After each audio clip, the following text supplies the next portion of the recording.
ngapain sih gitu. Nah, kemudian saya menciptakan Sironium. Sai itu artinya currency, Nium artinya logam mulia. Jadi menyimpan Bitcoin tapi meletakkan jaminan emas sebanyak 500 kilo di deposit. Ini akan di-pledge menjadi Sironium. Begitu di launching, ini tahun 2017, meledak di mana-mana gitu ya. 3 bulan kemudian BI semprit. Prit. Wah, saya bilang enggak apa dipanggil BI? Pelanggaran. Subversi.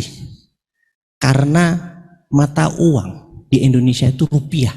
Di luar itu subversi. Benar nggak? Waduh, saya bilang, kenapa Bitcoin boleh? Oh, Bitcoin bukan punya kita, benar nggak? Jadi Anda sebagai pengusaha apa yang Anda lakukan ini kalau ini, oh gitu ya, udah. Saya bikin perusahaan di Malta, namanya PT Sironium Global International. Saya akuisisi 100% perusahaan yang di Indonesia, saya tarik keluar jadi perusahaannya jadi global, benar nggak? Tetap beredar. BI panggil lagi, Mas, kalau kamu buat perusahaan di luar negeri, pajaknya kan, benar nggak? Di Indonesia gue bilang lu dilanggar, gue keluar pajak, harusnya gimana sih, benar nggak? Nah itulah yang terjadi, regulator tidak siap dengan perubahan, gitu. Sekarang kripto Anda masih apa tuh kripto? Cucu derivatnya, anaknya kripto yang nanya NFT, bener nggak? Udah muncul. Anda bilang ini benda apa lagi, bener nggak? Too fast Anda, bisnis itu tumbuh bener cepat. Nah, balik lagi kita ke masalah HRD. Sehingga behavior manusia itu berbeda. Anda bisa lihat mereka yang umur 25 tahun ke bawah, itu mereka orang yang tidak pandai sosial, apa ya namanya ya, kan mereka biasa tambis kan, tahu tambis, generasi jempol, apa-apa jempol, itu mereka tidak pandai dengan human, mendengar, kemudian begitu kita kasih tugas nggak, dia melenting pindah. Anda pernah ngerasakan yang punya pegawai usia 25 tahun ke bawah, benar? Gitu kan?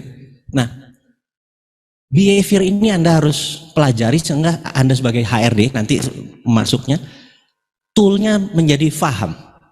Nomor 1, kita tahu bahwa 80% pegawai kita pasti umurnya milenial, antara 25 sampai 43, setuju ya? 80%. Sisanya adalah generasi MPP, masa mati pelan-pelan itu. Terus sisanya muda-muda tadi, yang uji kelamin, usia jigo kelakuan minus. Punten. Ini ngebawa soal minus kelakuannya. Nah, behaviornya berbeda. Nah, kita lihat yang milenial dulu ya. Milenial, ini fakta, milenial. Ada hal yang di-break sama milenial. Nomor 1, milenial itu tidak suka pakai sedan. Saat ini Anda jalan ke jalan raya, 20 mobil hanya 1 yang sedan. Pasti angkatan kolonial. Jadi ngeri. Terus milenial itu nggak main golf. Viewer golf itu dari tahun 2011 yang waktu itu penontonnya tertinggi, saat ini hari ini hanya 25%. Drop gitu. Mereka game mainnya. Behavior itu berubah. Terus milenial itu membunuh sabun batangan. Karena mereka mandinya sabun cairan. Jadi bisa dibayangkan behavior berubah itu, dan nanti hari kan merubah banyak hal. Milenial, berita buruknya, anti jam kantor, benar nggak? Milenial kill offices di seluruhnya, ini bukan di Indonesia doang. Office di seluruh dunia tinggal separuh, itu belum gara-gara COVID loh. Milenial kill meeting room, benar nggak? Ini Anda boleh lihat, kalau diajak milenial meeting, mereka nggak suka sama sekali sebenarnya. Apalagi meetingnya pakai PowerPoint. Mulai ngeh nih. Mereka anti yang pendahuluan, kata pengantar, masalah, bener nggak? Gila, udah kayak skripsi pak, bener nggak? Milenial one page presentasinya. Nah, bisa dibayangkan sementara pemimpin Anda semuanya kolonial semua, di atas 40 umurnya, bener nggak? Suka banget meeting gitu loh. Kalau perlu meetingnya di Bandung gitu kan, dari Jakarta. Ya itu. Nah, ini Anda tahu. Nah, zilenial lain lagi. Dia kill tanggalan merah. Ngerti nggak? Zilenial itu nggak ada waktu jam kerja, mereka bisa kerja setiap hari, toto minta libur 5 hari, bener nggak? Nggak ada tanggal, jadi rusak semua tanggalan anak-anak zilenial. Nah, kenapa saya begitu? Karena organisasi saya 50% adalah 25 tahun ke bawah, behaviornya bubar asli, bener-bener HRD bener-bener harus adjust gitu. Nah, sewaktu meeting Zoom sama mereka, Zoomnya bukan rapi begini, tahu nggak Zoom sama mereka? Anda pernah punya tim di Bandung 5 tahun? Kalau rule Zoomnya nyala, mereka nanti makan bubur lah, mereka ini pokoknya nyala aja itunya. Mereka ambil jalan-jalan, bisa Anda bayangin? Dan itu mereka bisa terus lo lanjut ya, gua ada telepon mereka keluar gini lagi. Ngerti nggak betapa behaviornya kan? Kalau kita masih santun berdiri, kalau perlu pakai jas walaupun bawahnya kolor, bener nggak? Mereka enggak. Saya bilang kalau lagi Zoom sama mereka, gila ya, anak zilenial ini berbeda. Nah, saya menceritakan ini supaya Anda memahami bahwa behavior itu nggak bisa kita paksa dia mengikuti generasi X kelolotan itu, gitu ya. Nah, setiap masa kan punya, setiap zaman punya gaya. Jadi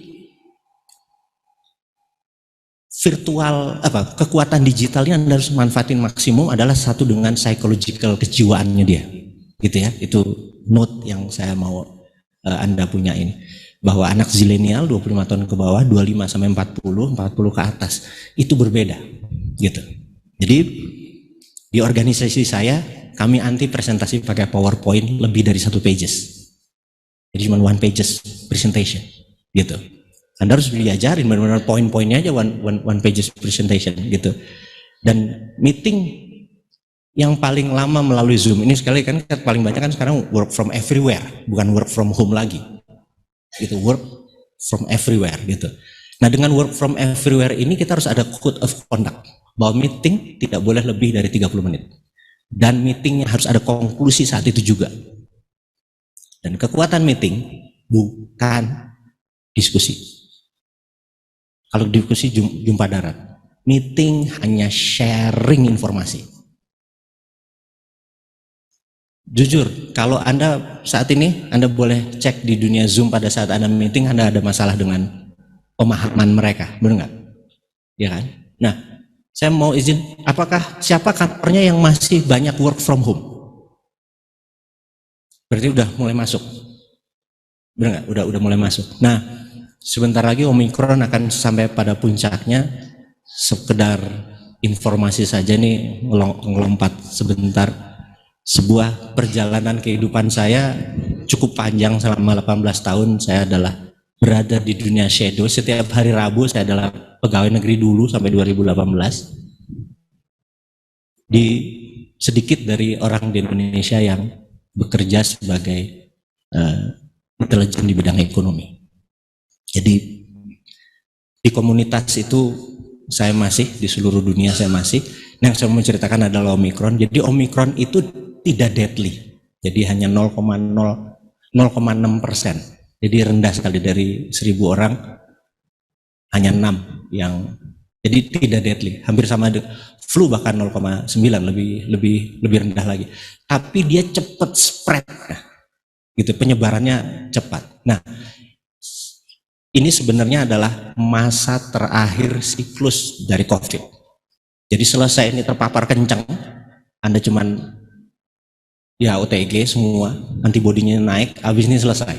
Nah, ini yang kita sebut upper swing ekonomi. Sebentar lagi di Indonesia ini upper swing itu kira-kira kapan? Kira-kira Oktober 2022. Dan secara peta, dan pada saat Oktober 2022 ada puncak yang namanya G20 di Nusa Dua. Ada 20 kepala negara akan datang. Setelah itu ekonomi take off lagi. Jadi saya sarankan Anda kalau punya organisasi bisnis, sekarang gaspol. Karena ini kalau golf itu yang lagi rendah-rendahnya tuh, tak ini swingnya tertinggi. Jadi saat ini ngegas, gitu. Jadi mau rekrut karyawan, mau nambah ini segala macam, kejar target segala macam, oke.